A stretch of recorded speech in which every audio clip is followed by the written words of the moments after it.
officers. Okay, if I can welcome you to this, the 8th meeting of the Public Petitions Committee, and can remind members and others in the room to switch phones and other devices to silent. And I can also welcome Alison Johnson, MSP here, who's here for the first agenda item, which is a consideration of continued petitions. And the first of these is petition 1615 on state-regulated licensing system for game bird hunting in Scotland. The first item for our consideration this morning is petition PE 1615 on a state-regulated licensing system for game bird hunting in Scotland. This is our third consideration of this petition, having previously heard evidence from the petition on the 27th of October and then considered a further paper at our meeting on 10th November. At that meeting, we agreed that in the interests of balance and impartiality, we would invite representatives of the Scottish Moorland Group and the British Association for Shooting and Conservation to provide evidence to us to assist with our consideration. As the witnesses and members know, the petition relates to issues of wildlife crime, and the Wildlife Crime Annual Report will be considered by the Environment, Climate Change and Land Reform Committee. However, in taking evidence and then considering what action we wish to take, it would be helpful if the ground we cover today focuses on the issues as they relate to the call for a licensing system. And I'm pleased to welcome Tim Baines, Director of the Scottish Moorland Group, and Dr Colin Shedden, Director of Scotland for the British Association for Shooting and Conservation, to this meeting. Can I thank you for attending today? You have an opportunity to provide a brief opening statement, after which we'll move to questions from the committee. Thank you.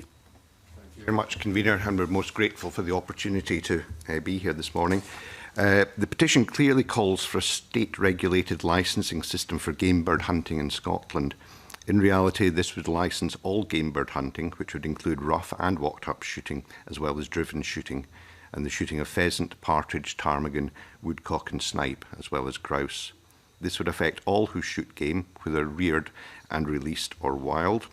This could affect the vast majority of the 49,000 shotgun certificate holders in Scotland, as well as the many thousands of people who come to Scotland to shoot each year from all over the world. Shooting is a substantial rural industry in Scotland that influences the management of about 2/3 of the land and supports the equivalent of 8,800 full-time job equivalents. More importantly, the conservation work carried out by shooters from all walks of life is the equivalent to 3,900 full-time workers. The argument has been made that game bird hunting in Scotland is the least regulated in Europe and North America. Game bird hunting is regulated in Scotland, initially by the Game Acts dating back to 1832, and much more recently by the Wildlife and Countryside Act 1981, as amended, and the Wildlife and Natural Environment Scotland Act 2011.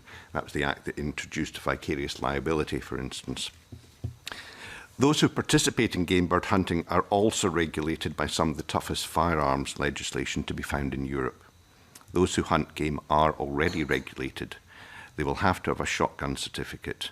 That means that they've already been vetted by the police, and as noted in the Wildlife Crime in Scotland 2015 report, such certificates can be revoked and wildlife crime could be considered relevant in such a revocation, and that is at a civil burden of proof.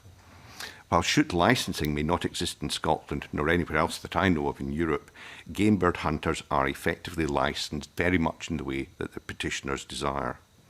In addition, SNH now has powers to withdraw the general licences that allow essential management activities to take place. These can be withdrawn from land holdings suspected of being involved with wildlife crime, and this has happened. We therefore have a wide range of both civil and criminal law, including vicarious liability, which amounts to unusually stringent legislation. And we're also waiting for the introduction of stiffer penalties for wildlife crime. As I've outlined, and contrary to the petitioner's claim, game shooting in Scotland is well regulated, and this regulation has been updated on a regular basis. The petitioners also claim that shooting is underpinned by illegality and that persecution is endemic. Shotgun certificate holders are among the most law-abiding sector of society, and any hint of illegal activity can lead to the right to hold a certificate and the ability to shoot being withdrawn. In recent years, there have been an average of about 5 poisoning incidents in Scotland, 5 too many, we would agree, but considerably fewer than suggested by the petitioners. The fear of the cost and the bureaucracy surrounding any shoot licensing scheme, on top of the current legislation and regulation faced by land managers, could act as a real disincentive and may lead to shoots being abandoned and important conservation work deserted. Much of the existing stringent legislation that is in place is recent, and we suggest that this will continue to make a significant contribution to efforts to eradicate wildlife crime without the need for further regulation at this time. Thank you. Thank you very much for that. You said that the regulation was unusually stringent. Yes. Yes. In terms of other countries? I would say in terms of a UK context, the legislation affecting those who shoot in Scotland is probably tougher. In fact, it is tougher than the legislation that applies in England, Wales and Northern Ireland. So in that UK context, Scotland probably leads the way in effective legislation to tackle wildlife crime. Okay. And can I ask, in what circumstances and what type of evidence have general licences been withdrawn? General licences have been withdrawn recently on 2 areas in Scotland, and they've been withdrawn by SNH because of the suspicion of wildlife crime having taken place on these 2 properties. That withdrawal of the general licence is being challenged, and I believe it's going to judicial review in January. Okay. And when there were proposals for the current regulated scheme were being introduced, would your organisation have been in favour of those, or did you resist them at that time? We had certain reservations about the restrictions of general licences, but we recognised that it was probably a reasonably cost-effective way to challenge or to maybe ensure that wildlife crime is being properly addressed. As I say, there's judicial review coming up in these 2 sites, so I'd probably better wait till that has been heard before I could say any more. But we generally are supportive of any steps that are taken to fight wildlife crime, and I'm happy to expand on that later. Okay, thank you. Rona Mackay. Yes, I note that the Scottish Land and Estates consider that new penalties regime arising for the review of wildlife crime penalties in Scotland is the icing on the legal structure. I'm just wondering if you share this view, and if you do, can you expand on why? Yes, I mean, we generally support the outcome of the Professor Pusti's review because it looked at the issue and it came up with a number of solutions, some imaginative new penalties, and also toughening up the tariffs, which had got very sort of out of date. I think they'd last been renewed in the 1990s. So we generally support that as a measure that would deter wildlife crime, and it seems entirely sensible. I know they've not been announced yet, but I think there's a general assumption that they will be adopted as recommended, but I can't be sure. And you of think that. it goes far enough in that sense? Yes, I think it, as I say, the icing on the cake is because, as Colin said, there is a pretty tough regime of wildlife crime, and this will be an extra disincentive or deterrent by increasing the tariff of penalties. Okay, thank you. Donald? Okay, thanks, Convener. Good morning, Dr. Shedden. Good morning, Mr. Baines. I think it's fair to say that the issue of vicarious liability has received a mixed reception since its introduction in the Act in 2011, and you yourself, Dr. Shedden, have referred in your preamble to the unusually stringent legislation. I'd be keen to know what your views are on the impact of the vicarious liability provisions within the 2011 Act, and how you think that's progressing, and also in particular get a picture of how that's impacted on land management practices. I think the most, I'm sure Tim would like to answer. Tim also has a short opening statement that maybe we could take at some point. But with respect to vicarious liability, the main impact that it's had is probably to ensure that any contract of employment is explicit in the fact that no wildlife crime will be tolerated, no use of poisons will be tolerated. So practically every gamekeeper in Scotland and everyone employed in the land management sector will be under a contract which is explicit that there will be no tolerance of wildlife crime. And that, I'm sure, in the coming years will have a considerable impact. Those who employ land managers obviously have to protect themselves, and the main defence will be to ensure that the contract's in place and that there's ongoing training with respect to ensuring that everything is above board. Okay. I don't know if you want to respond as well, and you maybe if you want to add your statement at this point, you can do so. Yes, well, if I may, could I just make a brief opening statement to cover, this is particularly because much of the evidence behind the petition seemed to revolve around grouse moors, although it is, you know, it's for all types of shooting. And just to cover one or two of those points, I mean, I'm again, thank you for the opportunity to come here today. I'm talking on behalf of the 2,500 or so people who operate Scotland's 140 grouse moors. And they are passionate about the work they do, looking after the uplands and the birds and the habitats. The petitioners say that environmental concerns are behind their call for licensing, but there is solid evidence that the muleburn, the predator control and the other work that goes on in moorlands really, you know, is a positive net contribution to the environment, for instance, helping waders, which are fast declining elsewhere. I mean, Colin has outlined the regulations, and there is a long list of other things that keepers have to abide by every minute of the day. They are very heavily regulated in terms of what they do.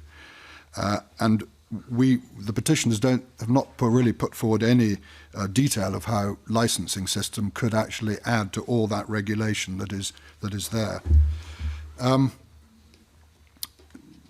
As I say, the petition rests mainly on the on grouse moors, but we don't recognise the picture that the petitioners are painting about how grouse moors are managed. I mean, we are very clear that we condemn any form of wildlife crime, and we're members of PAWS like them and share the same objectives. But the evidence shows that that grouse shooting is not sustained by criminality, as they allege.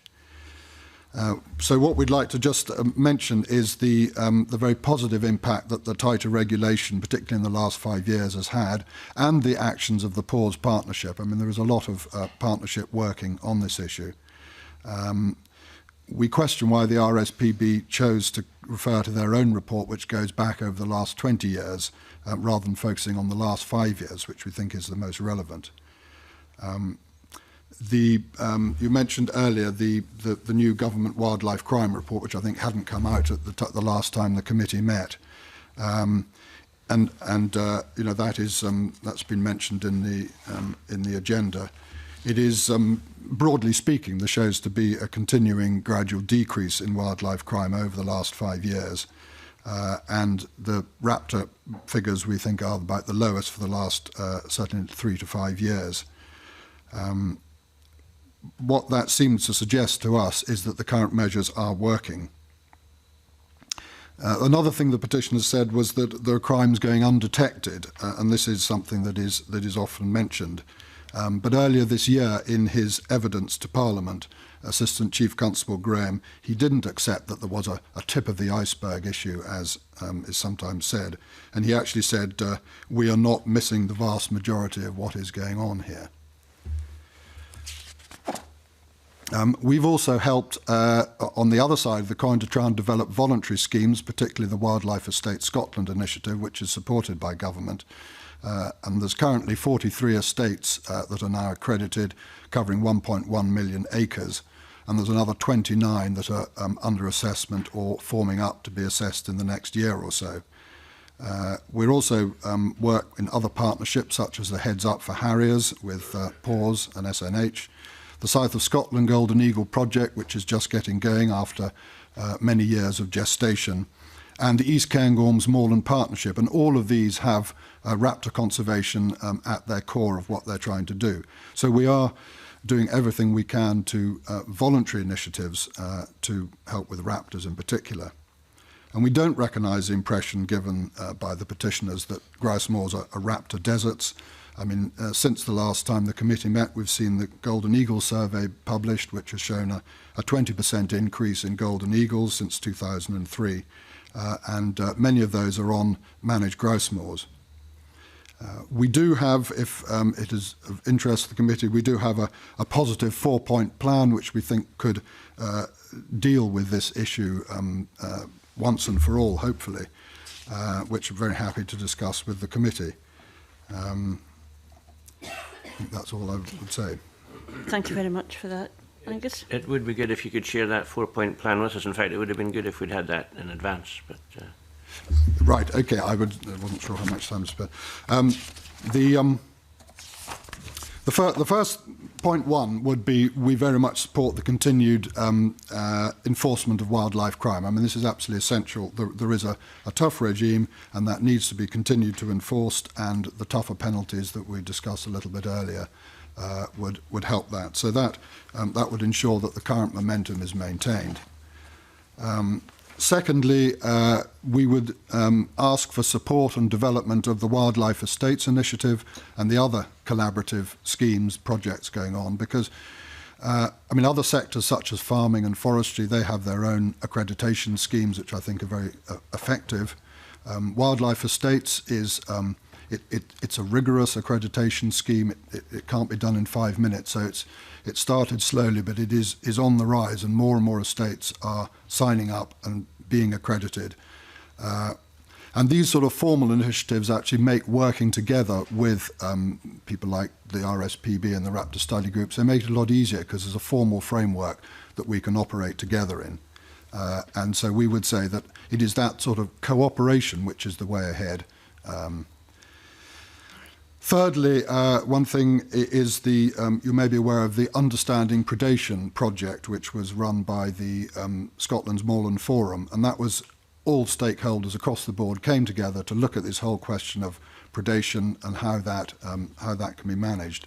It was a groundbreaking scheme, and at the moment they're working on the next stage of that, which will be a big sort of live management project with everybody involved.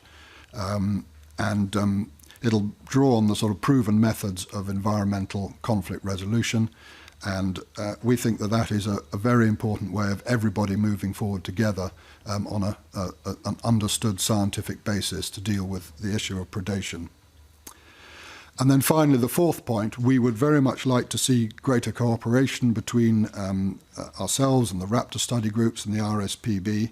I mean, we have tried hard on this. For instance, just this year, with the help of SNH, we developed a new protocol for national bird surveys. Last year it was the golden eagle. This year it's been the hen harrier survey, to try and build better working relationships, better trust between the people on the ground and the people doing the surveys, which has got a bit strained over the last few decades. And we're very keen to try and rebuild this relationship, because it is only by working positively together we're going to deal with these issues. That in a nutshell is our 4-point plan. okay. Thank you. I think that's very useful. Thank you very much. Maurice Corrie? Yes, thank you, Chair. On the question of accreditation, gentlemen, the Scottish Land and Estate submission to us referred to the Wildlife Estate Scotland accreditation programme, and I'd like to know, which I understand is administered by the Scottish Land and Estates, what external input was there from other organisations or groups into developing the accreditation requirements or assessing applications? Well, it's initiated and supported by Scottish Land and Estates, but it had support from the outset from Scottish Natural Heritage. They've been very much behind it. From the Cairngorms National Park Authority, they were very supportive. On the sort of expert panel, the specialists who help with it, we have RSPB. They've been on it right from the outset. Game and Wildlife Conservation Trust. The accreditation is run by a professional accreditation body who, they used to be Scottish Food Quality Certification. They now have another name, but it's the same one who do some of the farming schemes. So they're a professional accreditation body. So the idea at the outset was that it should be as broad a broader church of support as could be, and that is still happening. And there are discussions with other organisations, other agencies as well to support it. That's quite well spread, and the input into the accreditation programme.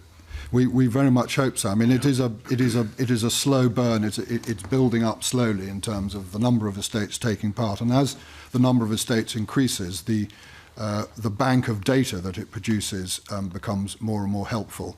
And as each year goes on, that one can see patterns in wildlife species. I think we've mentioned that the number of golden eagles on accredited estates can now be counted, and this sort of thing is developing. Right, thank you. Thank you, Chair. Thank you. Brian Whittle. Thank you, Convener. Good morning, Dr Shedden, Mr Baines. I wonder if you accept it, given the relatively few numbers of raptors, any persecution is significant, and I wonder if you accept that those who break the law are almost forcing the hand of the legislators, and given that there have been discussions around the efficacy of self-regulation, and I wonder if you could explain how that's working in practice, and is there any liaison or engagement with enforcement agencies?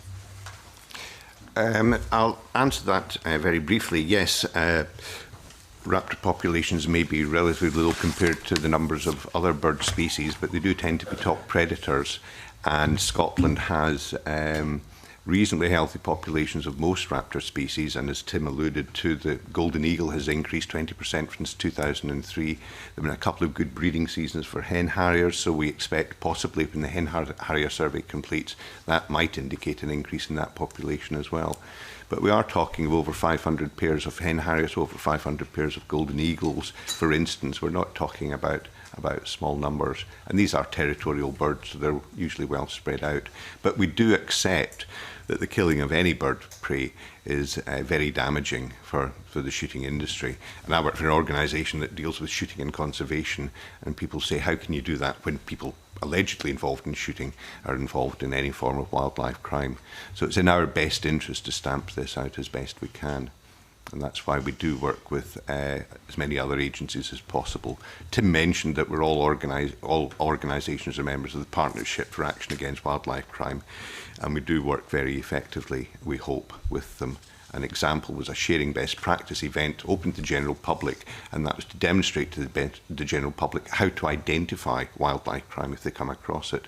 And I was certainly happy to take part in that process, pointing out to the general public legitimate land management tools such as trapping and snaring, and how these could be abused in certain situations. So the public were trained to recognise when abuse was taking place. So we're quite happy to work with the public and other agencies to ensure that as many people as possible know what is a legitimate wildlife management activity and what is potentially illegal and should be brought to the attention of the police. We also train the police in these management techniques as well. Thank you. And in the foreword to the Wildlife Crime Annual Report, the Cabinet Secretary welcomes the reduction in raptor persecution offences, but did so with caution, making reference to the review she has instructed into missing satellite tag bird of prey. What are your views on whether a clear trend in raptor persecution can be demonstrated until the findings of this review are known? Well, I think if you look at, since the government statistics have been produced, this is the fourth one, we think that there's a definite downward trend in bird of prey crime. I mean, it is quite confusing, some of the way the statistics and police and other figures are worked, but I think that underneath there is a definite trend downwards, and that's what we definitely see that on the ground as well. And in respect of the Minister's forward and the examination of the satellite tagging, we welcome that, because what we need on this is evidence, and so often this is what's lacking in the whole field of wildlife crime, and particularly raptor crime, is hard evidence as to what has happened.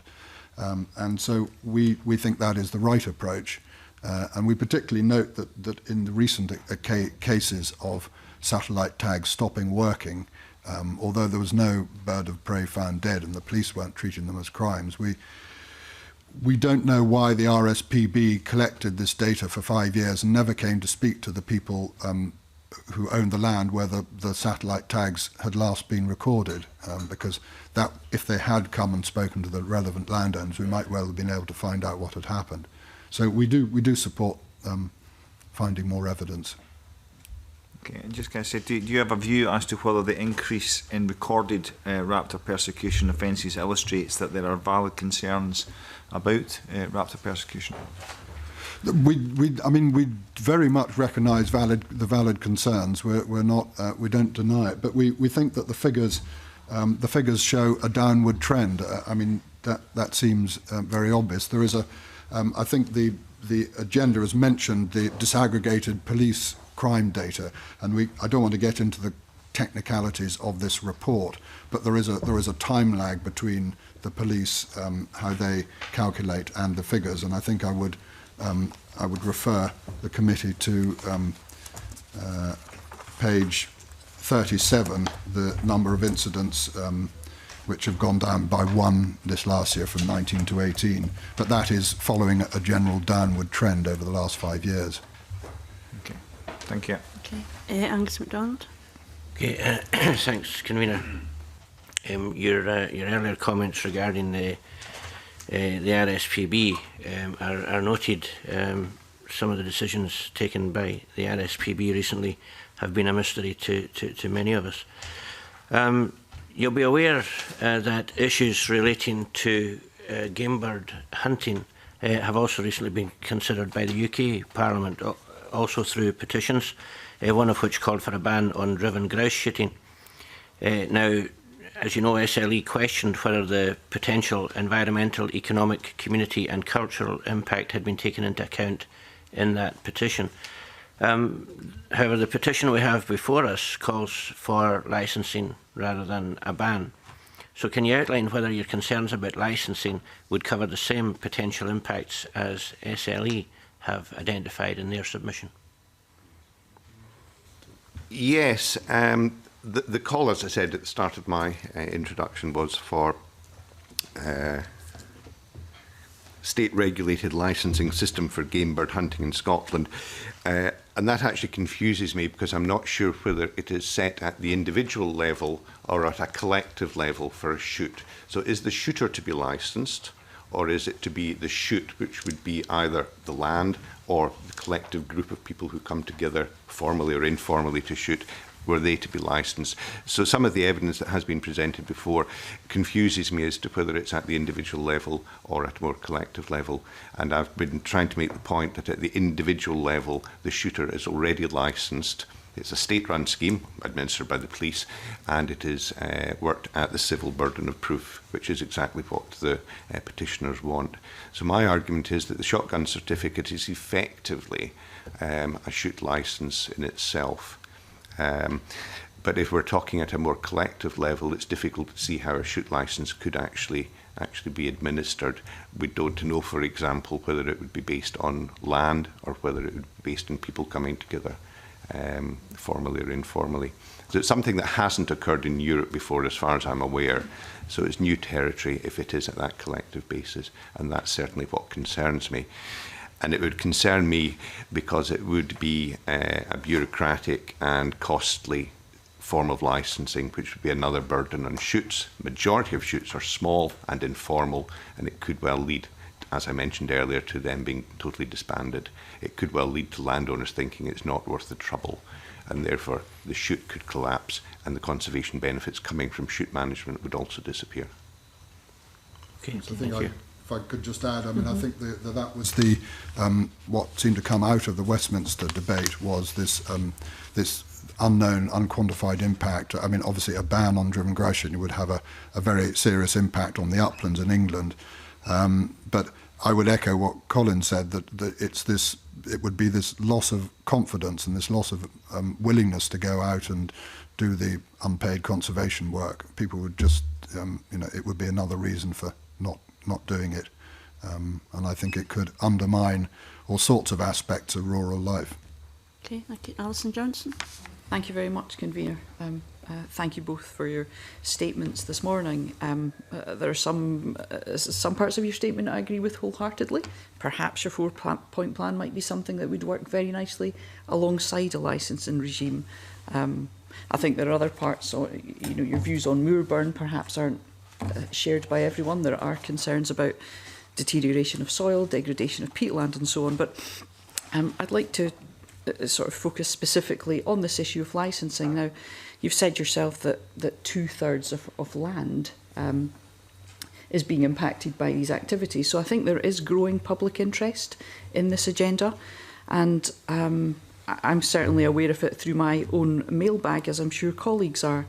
But specifically on the issue of raptor persecution, the 2015 National Golden Eagle Survey informs that where Golden Eagle range occupancy is only 39% in east of Scotland, where the dominant land use is driven grouse shooting.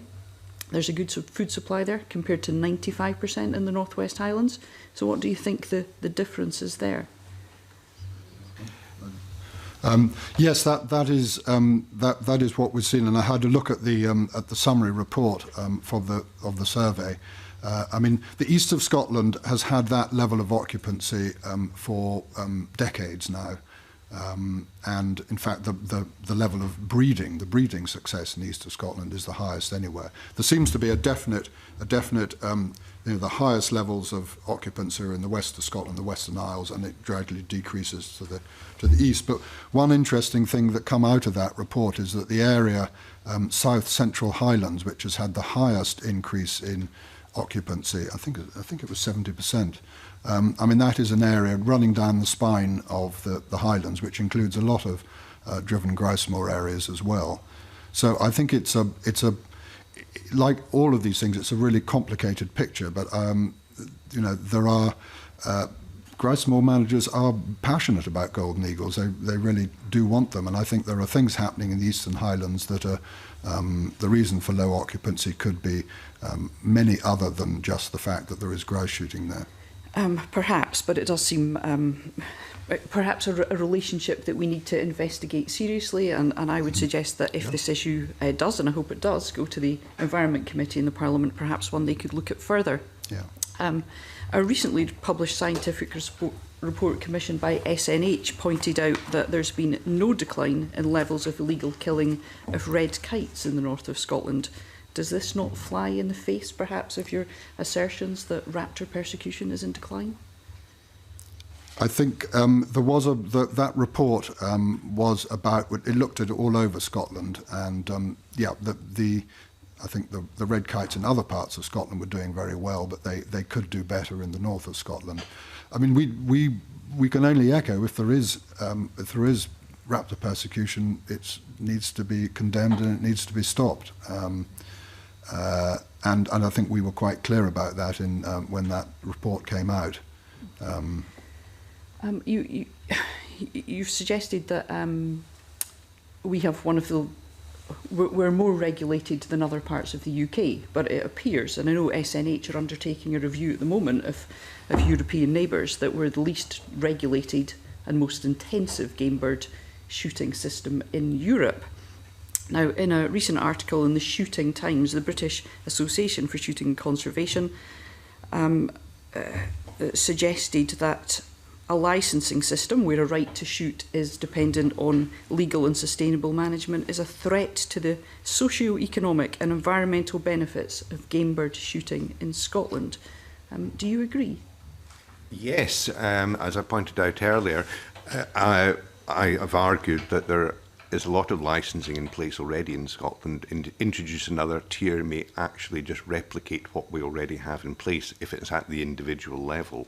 So for an individual to have to apply for his shotgun certificate to give him the tool to allow him to go and shoot, and then apply for a separate licence, and then get permission of the landowner, I feel would just be going a bit too far. And there are other impositions that are coming through just now.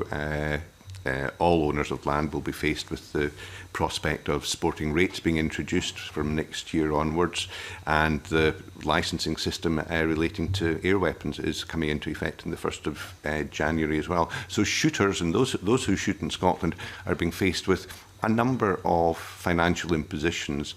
We see shoot licensing as being another one, and it could lead to the end, as I said, of some of the smaller informal shoots that are the mainstay of shooting for ordinary people. Yes, thank you very much, Convener. Now, clearly this activity has an impact on the entire ecosystem. I do think there should be a system in place where we understand how many animals have been shot, how many hares have been culled, for example, so on and so forth. So I do think any well-designed legislation would take account of the concerns you have about duplication. But if you maintain the regulation of shooting is a threat, isn't that an acknowledgement that the current shooting management system is in fact undermined by unsustainable and illegal practice? I mean, surely estates that are being well run have simply got nothing to hide. I would argue, yes, that estates that are well run have got nothing to hide, but estates that are well run may have difficulty in accommodating increased bureaucratic levels. The voluntary approach is working well, and the Wildlife Estate Scotland initiative is a good example of that voluntary approach. And the voluntary approach is one that shooting has been built on over the last 150 years in this country. Things have improved enormously. There has been legislation as when it's required. But as I said, Scotland is well regulated just now with respect to shooting, and the voluntary approach also takes it much further forward. There's the Code of Good Shooting Practice. There's lots of codes of practice for all sorts of different aspects, and we certainly promote these codes of practice. We write most of them, and we expect all of our members to abide by the codes of practice as well as the law. Thank you, Convener. Okay, thank you very much. I think we've really come to the end of our questions, although it may have raised more questions in everybody's minds. I don't know if there's any final points you want to make before we think about how might we deal with the petition? No? No. Great, thank you. Okay, I wonder if committee members now have any views on what action we take on this petition. Angus? So, as Convener, I think given we've spent longer than we normally would by asking for the alternative view to the petitioner's view, I think we should refer the petition to the ECCLR committee for consideration as part of its scrutiny of the Wildlife Crime Annual Report, and also other upcoming work that the committee may well have in the after the Christmas recess. And I know that the committee have been following progress of the petition at this committee up till now. Yeah, I mean, I think it has been useful to have today's session, which kind of really highlights the kind of range of issues that would be focused for. It doesn't feel to me that it's necessarily the role of this committee now then to pursue that, but I don't know what other members think about Angus's proposal. I don't think that would. I think we've gone round this from every angle, and I think we've made sure that we've got a very balanced view from both sides. I can't see how much further we can take this without passing it on, and I would agree with Angus. Yes, I agree with that. I think we should pass it on to the ECCLR committee to take it forward from here. I think we've exhausted it as far as we can go. Okay. Mr. Chair, I welcome the information today from Dr. Shedden and Mr. Bones. I think it gives us a good balanced approach to where we are, and certainly what is in place and what needs to be put in place in relation to some of the issues that the petitions have made. But I think it really is a matter now for the ECCLR committee to consider, and we've really exhausted it as far as we can. But I do appreciate the reports that the two gentlemen gave. I think it was very useful to see the balance on that, and I would commend them for that. Okay. Yes, I think we're in agreement then that we should refer the petition to the ECCLR committee for its consideration as part of its scrutiny of the Wildlife Crime Annual Report, which means it won't come back to this committee, but the issues that have clearly been highlighted today in earlier sessions will, at the discretion of that committee, be explored further. And with that, can I thank our witnesses for attending today? We'll just suspend for a couple of seconds till we go.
back to order again, and can we move to agenda item 2, consideration of new petitions.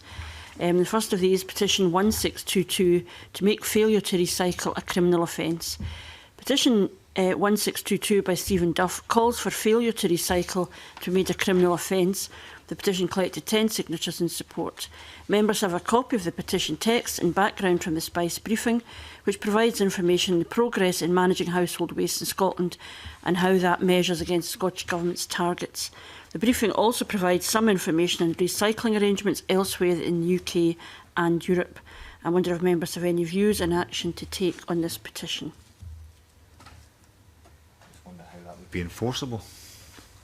I think there is an issue about enforcement, although I was quite intrigued. I must absolutely confess that when I first looked at this petition, I thought you can't make it a criminal offence, and then when you actually read the background, you see different countries have moved to kind of not just create incentives, but to create disincentives not to comply. So I find that quite interesting.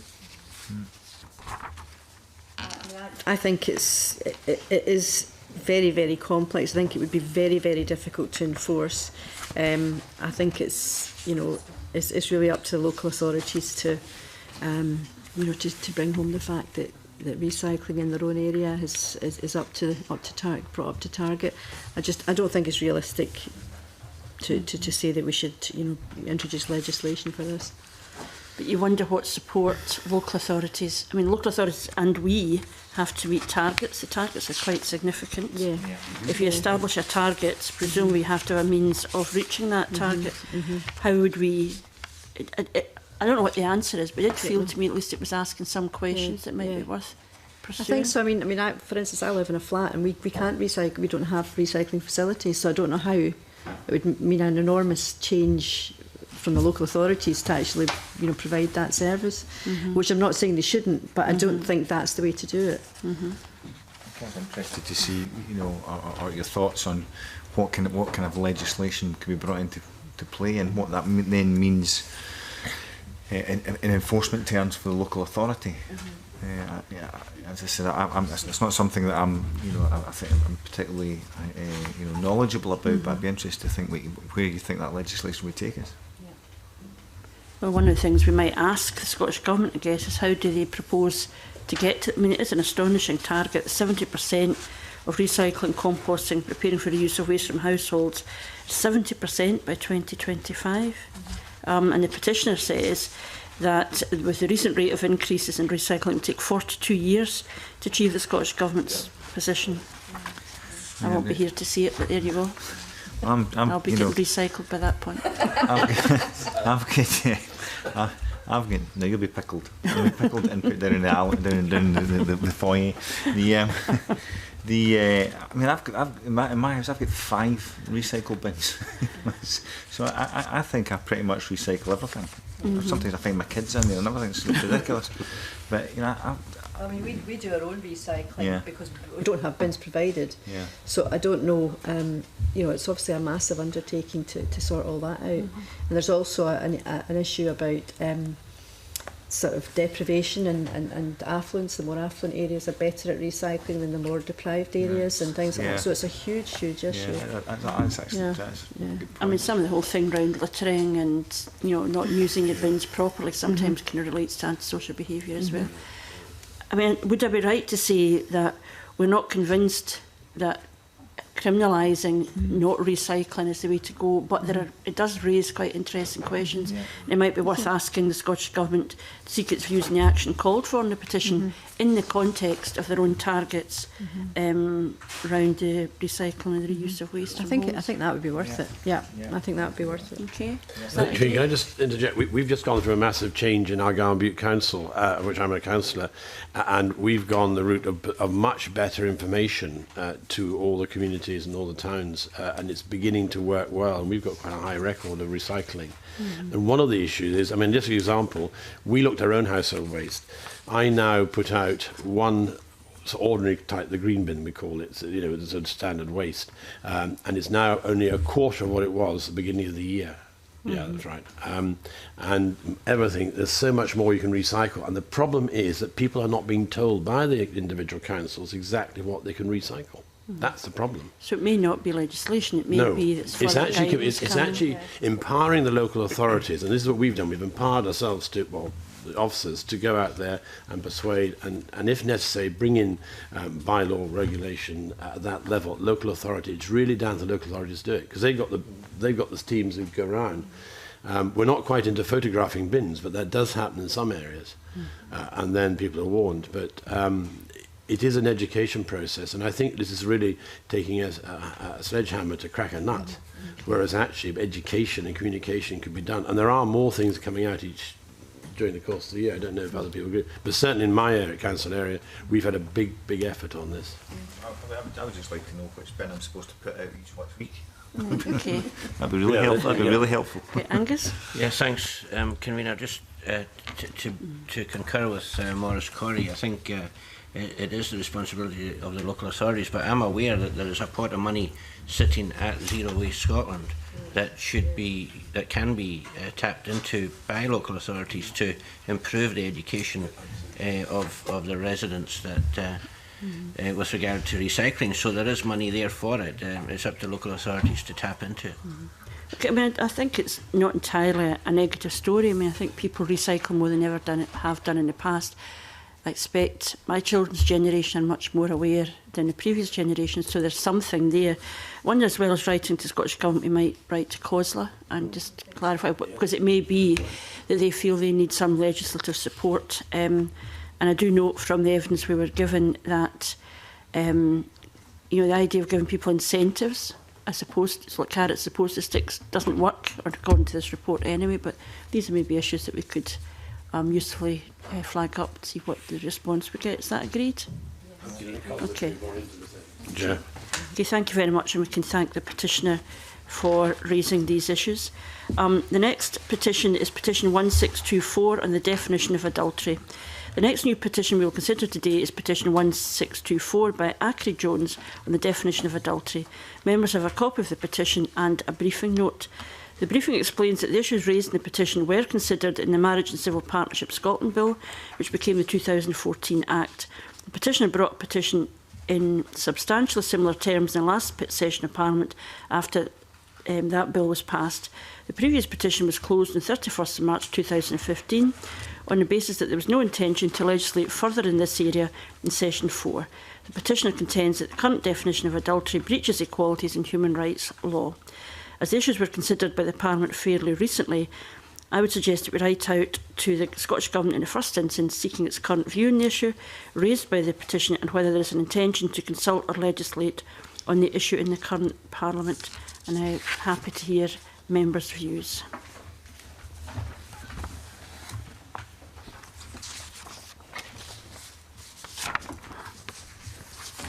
Angus? Yeah, I think that's the best course of action. We had clarification in the last session that there was no intention to legislate. However, there's every possibility that could change. So, yeah, we could. I agree, and I have, some sympathy with this petition, and think that there's definitely some merit in pursuing it on the issue of equality. I agree with Rona. I think that times have moved on, and I think we are with civil marriages and civil partnerships and marriages between same-sex couples, and I think we just have to move forward. And yes, I agree. It's got to have to be a government issue. Okay, is that agreed? Agreed. Okay, in that case, if we agree to write to the Scottish Government seeking its view in the petition and whether it intends to legislate in this issue in the current session of the Scottish Parliament. Chair, can I just make a point? That I know Brian and I have been sort of named in the petitioner's comments. Yes, I believe we were written to, but that was as far as it got. We didn't express one way or other to that point. I did. I received an email from the petitioner, and which I acknowledged receipt of said petition, and all of a sudden my name appears with Maurice as people they have sought support of. So I'd just like to make that note that I think it's slightly misleading. Yeah, there's a distinction between seeking support and receiving support, which I think most people would be aware of. Yeah. Okay, with that, can we move on then to agenda item 3, consideration of continued petitions. We will deal firstly with petition 1223 on school bus safety, and can I welcome Stuart Stevenson MSP, who has, I know, a long-standing interest in the issues we're now going to be discussing. The next petition we will consider is petition 1223 by Ron Beattie on school bus safety. At our last consideration of the petition, we agreed to write to Transport Scotland. We sought clarification from it on its response to a pilot programme on school bus signage conducted by Glasgow City Council. Transport Scotland has provided a response indicating that it considers that a one-size-fits-all approach to this issue is not merited, and the case has not been made for a national rollout. Members will see from the clerk's note that Transport Scotland has undertaken a range of other measures, including contacting the UK Government to enhance awareness of the school bus sign in the Highway Code and driving test. As members know, we received the very sad news that Mr Beattie passed away since we last considered the petition, and I'm sure members will wish to join me in expressing our condolences to Mr Beattie's family and in recognising Mr Beattie's efforts in raising this issue with the Scottish Parliament over many years. It's worth noting that Transport Scotland's submission, dated 21st of September, commended Mr Beattie for his achievements in influencing Scottish policy on this issue. And I'm sure other members will agree with me that even in reading the evidence that he provided, it's a very powerful message about the need for action. But I wonder if members have any comments or suggestions on how we now take this petition forward. I don't know if you want to say, perhaps, Stuart, might be worthwhile if you made your comments. Thank you very much indeed, Convener, and I'm sure Ron Beattie's family will very much appreciate the kind remarks that you've made, and indeed the comments that Transport Scotland made before he died, which of course, being prospective, are possibly even more highly valued. It's worth just making the general comment that Ron Beattie, following an accident involving his granddaughter, first petitioned the Scottish Parliament on the whole issue of school bus safety in 2004. He is, I think, beyond doubt, the most persistent but one of the most effective petitioners, and it would be a good model for others who wish to pursue in a proper, mannerly way how to deal with difficult issues, which this one is. Now, turning to the subject that's before us today, I think the response from Transport Scotland is perfectly proper. They do, in particular, in relation to ensconced school bus signs, which is one of the two topics of the petition, identify that in their tests only 11% of people identified these signs in hazard perception tests in daylight conditions, 8% or so in darkness. I think that does broadly leave open the question as to whether more can be done, but I think noting that the Highway Code has been amended at Rule 209 and that the test is being amended to try and raise awareness of this, I think we can count that a very substantial and real achievement, but perhaps not the closing of the issue in the long term. I think the other point the committee may care to consider is of course the other point that is in the petition, and that is to make overtaking a stationary school bus a criminal offence. I'm not sure that's within the gift of the Scottish Parliament, I may say. I believe it is not.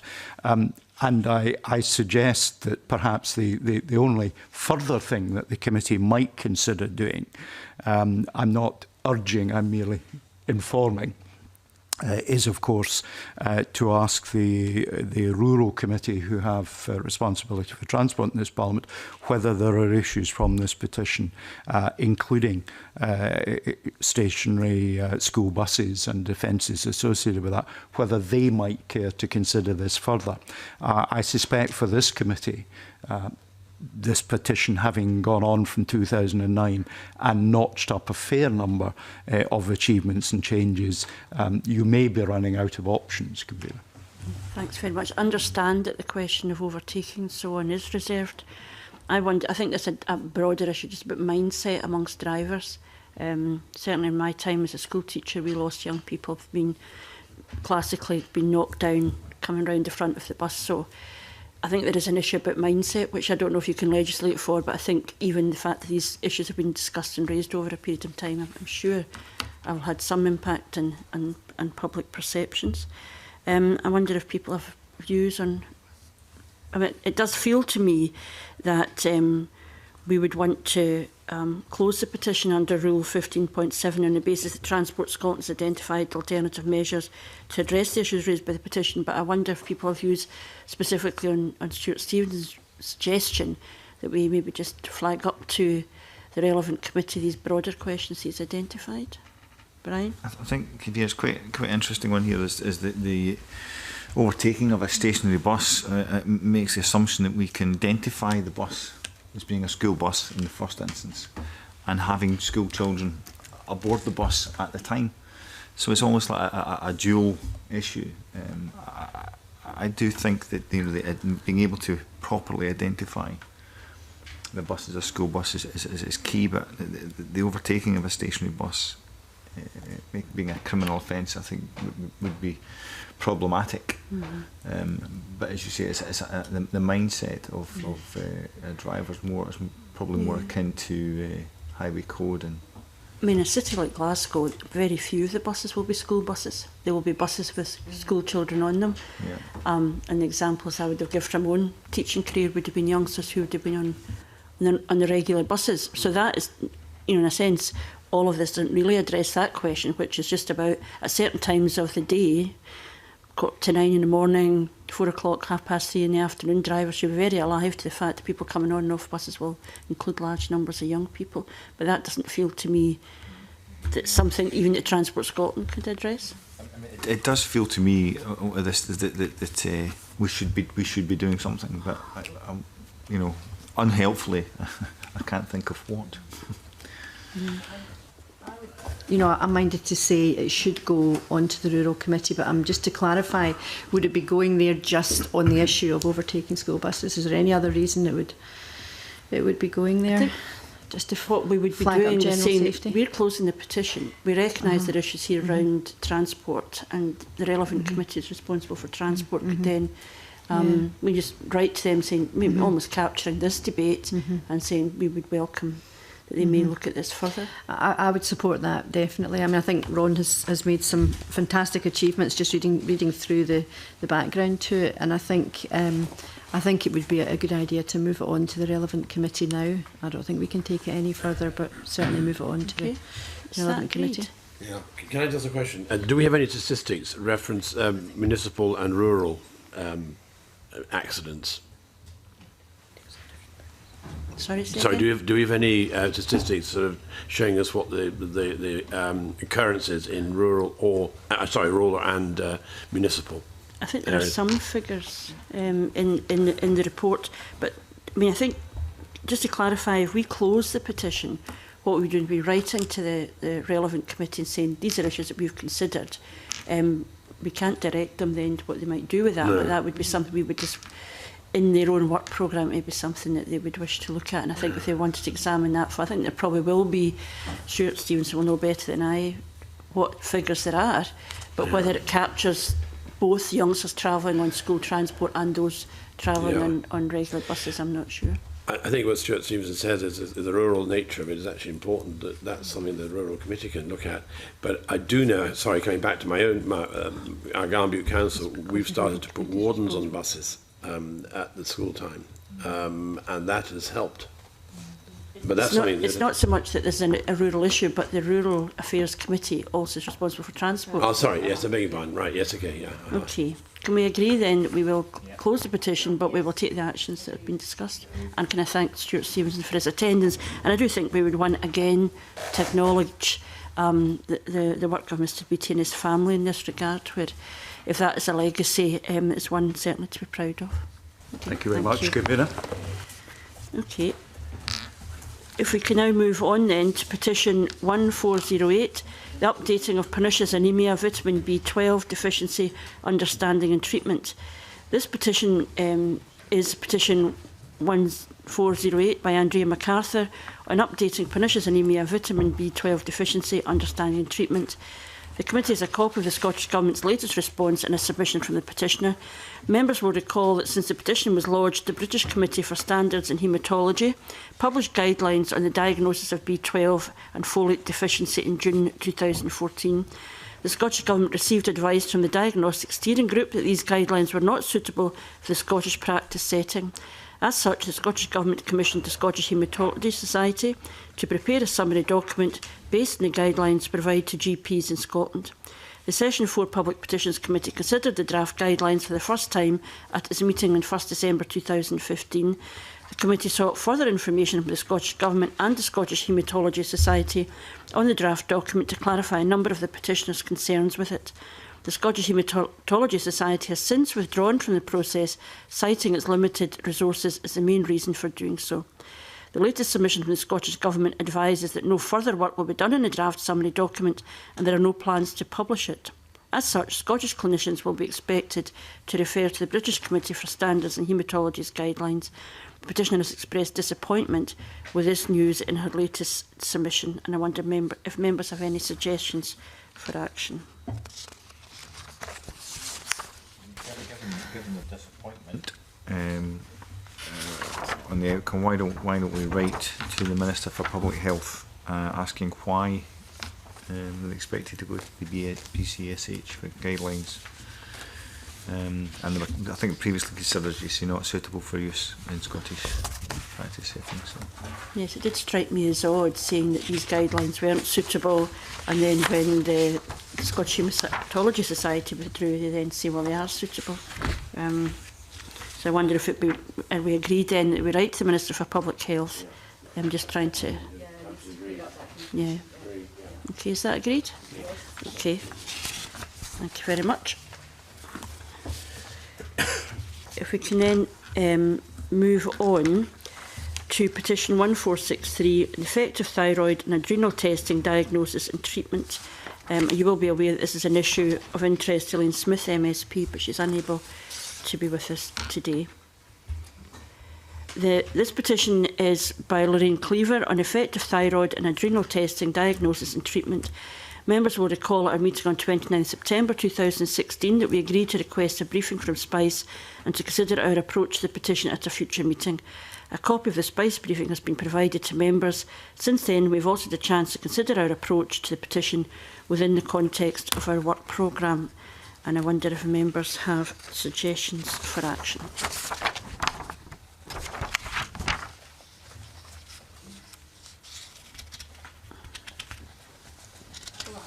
Rona?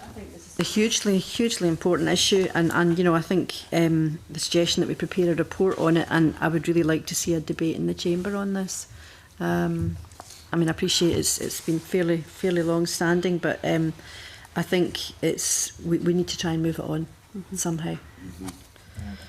Okay. I think there's no doubt whatsoever that we've accumulated, or the Petitions Committee rather than we as a collective group here, but over a period of time have accumulated a whole range of information which would be really useful to draw together in one place. And again, I think with the seeking a debate in the chamber, we would then secure the response of a government minister, which would then allow people to, you know, whether across the chamber, individual MSPs or groups beyond the Parliament itself, might be able to pursue these issues and highlight them. Is that agreed? Angus? Yeah, well, I was just going to agree with you, Convener. As you say, we've collated a massive amount of evidence on this, and it will be good to have a report collating all that information. And clearly a debate in the chamber will help to keep this major issue on the radar, particularly on the government's radar, because I, for one, don't understand why T3 is not available through GPs, and we need to get to the bottom of this once and for all. Okay. Are we agreeing? Okay. Thank you very much.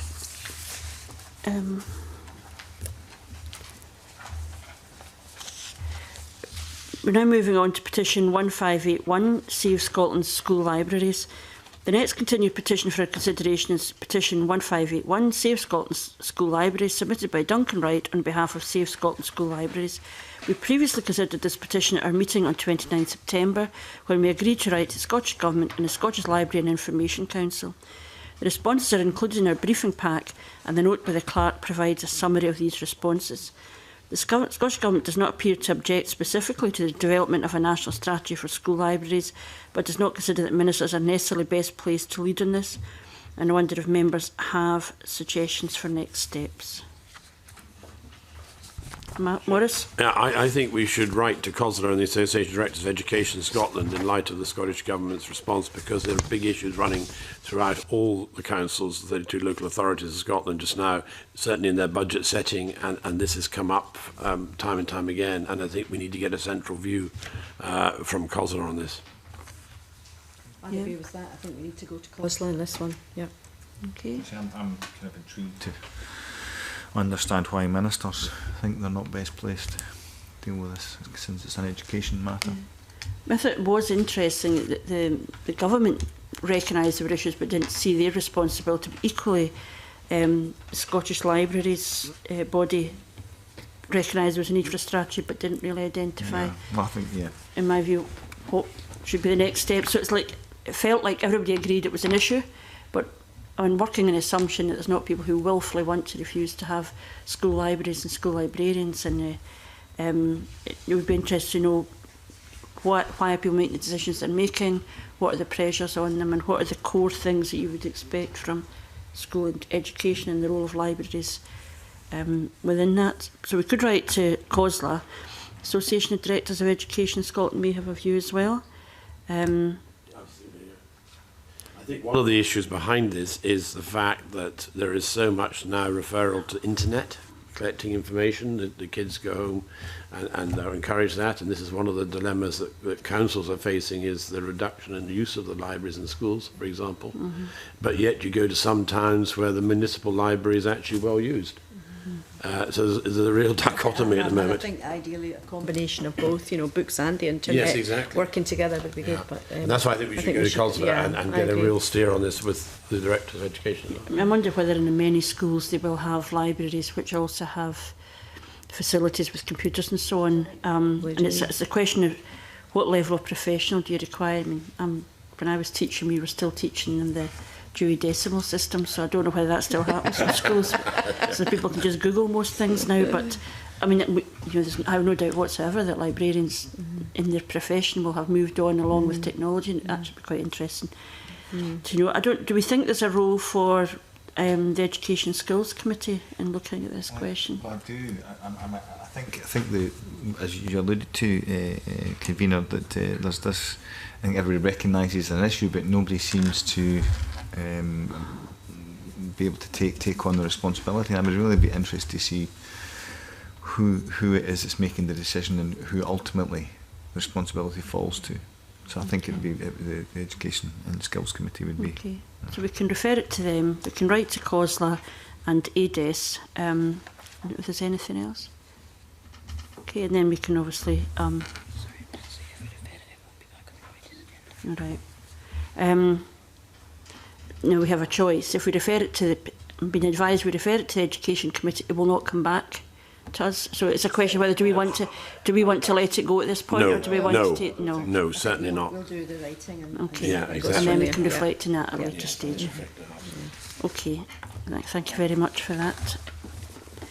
If we can now move on to petition 1600 on speed awareness courses.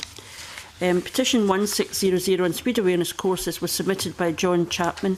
At our previous consideration of this petition on 29 September, we agreed to write to the Lord Advocate to seek his views on the petition and any concerns his office may have about the effectiveness of speed awareness courses.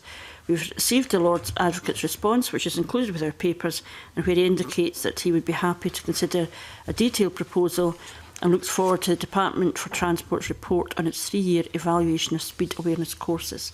Do members have any suggestions for action?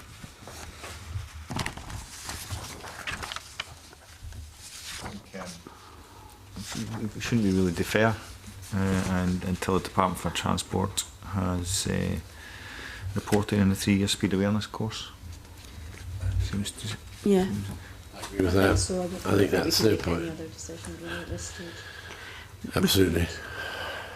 We could also write the Scottish Government seeking an update from its Strategic Partnership Board following its meeting on 28th September. I think everybody recognise the significance of this petition and its importance.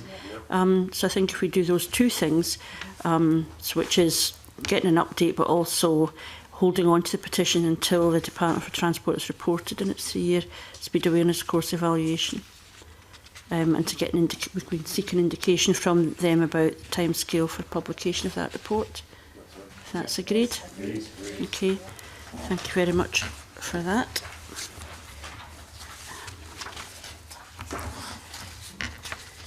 And now petition 1604, inquest for all deaths by suicide in Scotland.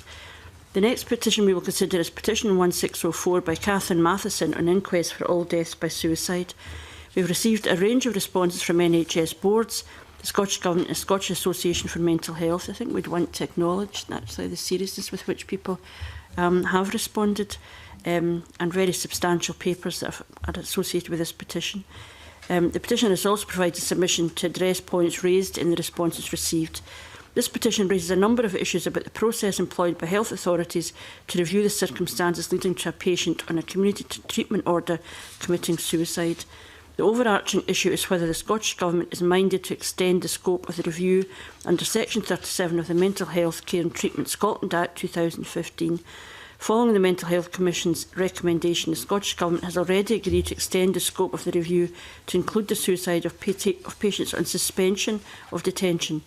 The Minister for Public Health did not commit in her submission whether she is minded to extend the scope of the review further to include patients who were released from hospital or receiving care in the community under a compulsory treatment order as called for by the petition. This is something the committee may wish to explore further with the Minister. Members will see that a number of stakeholders do not agree with the petition's suggestion that there should be an inquest for all deaths by suicide. However, there was some agreement that there may be merit in reviewing or reforming particular aspects of the NHS's review process that the petitioner has highlighted.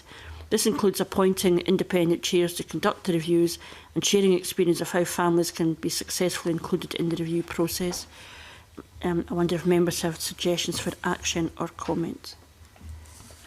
And I think we were struck before both by the power of the evidence from the petitioner and the dignity with which that was done, and I am struck by the seriousness with which these issues have been raised, and it's just a question of how we need to take this forward. Excuse me, Convener, can I just say at this point that I've had a message from Catherine Matheson to offer her sincere gratitude to the committee for taking forward this issue for her family and for all other families who've lost someone to suicide. She's very, very grateful. Okay, thank you very much for that. So, in terms of... I think we should write to the Minister for Mental Health to ask why, you know, if she's going to expand the scope and why that wasn't included. I think that's vital to do that. And write to Healthcare Improvement Scotland to ask their views on the guidance provided to NHS boards and, you know, a number of other points in the recommendations here. I think, you know, just as much information from them as we can on what's already been provided, but just to clarify a lot of the points. Mental Welfare Commission as well, I think it's important. Yeah, we could write to them to ask for... I think that's important. The view and the action. Its view. Yes. Absolutely, no, I think we go for that. Yeah. I mean, I think there's even in reading the papers, and this is something that I've had the experience of in the past, I understand that when the NHS professionals are dealing with these questions, they don't want to be in a position where they feel that they're not able to explore what happened and address that and improve their action. But they almost feel that because the families will be there, they'll become defensive. I think from the family's point of view, they feel that their individual circumstances are not being addressed fully. It's only about what do we learn for the future rather than being properly open and accountable for what has actually happened. I think there's a tension that comes through in the responses which says, well, we can't have the families present because it will make people defensive. And I think, well, if you were the family, you would think, well, what have you got to be defensive about? I think it is a very delicate area. Not just in suicide. I think that across a number of areas within the NHS, but I think from the family's perspective, you know, I think what all they're looking for is closure. You know, as you said, that the evidence that was given was very powerful, very moving, and I think it does lead to some of the conclusions that the panel have already, or the committee have already made here, that this should be continue to be taken forward. I think the families are looking for closure. They're also looking for reassurance that things will change and it won't happen. You know, things will improve for families in that situation, because it's very brave of, you know, this petitioner to be fighting this, given, you know, the tragic circumstances. I think they also want justice. I mean, I think you know, they want to feel. I don't want to put words into people's mouths, but in my experience of dealing with particular cases like this, people do want to be assured that things won't happen again for others, but they also want to know what happened and why it happened, and that if people are culpable and have been neglectful, that is also addressed, which in other circumstances would happen. Can I just raise a point? It's quite interesting, the different NHS boards, we quote 4 here, Ayrshire and Arran, Highland, Five, Forth Valley, Dumfries, Galloway and Tayside, all have a slightly different approach to the committee structure. And I think there's something in that we may well need to be looked at, because, you know, best practice. Now, I'm not saying they're all doing anything wrong, it's just maybe there's something there could be tightened up on. Was that something we could flag up to the Minister and to Health Improvement in Scotland? Yeah. Definitely. So just to kind of summarise where we are, I think we're agreeing to write to the Minister for Mental Health, asking whether the Scottish Government will expand the terms of Section 37 of the Mental Health Care and Treatment Act in the way called for by the petitioner, how the findings from the review into arrangements for investigating the deaths of patients will feed into national policy, including the Scottish Government's new 10-year mental health policy due to be published this year, and the timetable for bringing forward the regulations in relation to Section 22 of the Health, Tobacco, Nicotine and Care Scotland Act 2016 regarding the procedure to follow on the duty of candour. I mean, I think that, you know, this question of the fact that the petitioner's son was still under the care of the hospital, although not resident in the hospital, is actually, you know, it's not the broader question of suicide, but very specifically that. And in writing to Healthcare Improvement Scotland, really asking, I suppose, this question about guidance to NHS boards and how they feel about the fact that different boards are slightly different. Uniformity and how they deal with it. And the petition suggestions on improving guidance on requiring review panels to be led by independent persons. There was certainly one response which talked about the importance of the way in which that then gave confidence if the chair was independent. What its views on how health authorities can share ways in which families have been successfully engaged within the review process, including directly in review meetings, because again I think that was a tension we highlighted, and whether it considers there would be value in the action called for by the petitioner to expand the remit of the review under Section 37 of the Mental Health Care and Treatment Act. And we've already agreed, I think, to Maurice Corey's suggestion in writing to the Mental Welfare Commission. Okay, so that, I think, is a fairly substantial number of issues that emerged from that. Is there anything else? No. Okay, thank you very much for that. And that concludes the business of the meeting, and I now close the meeting.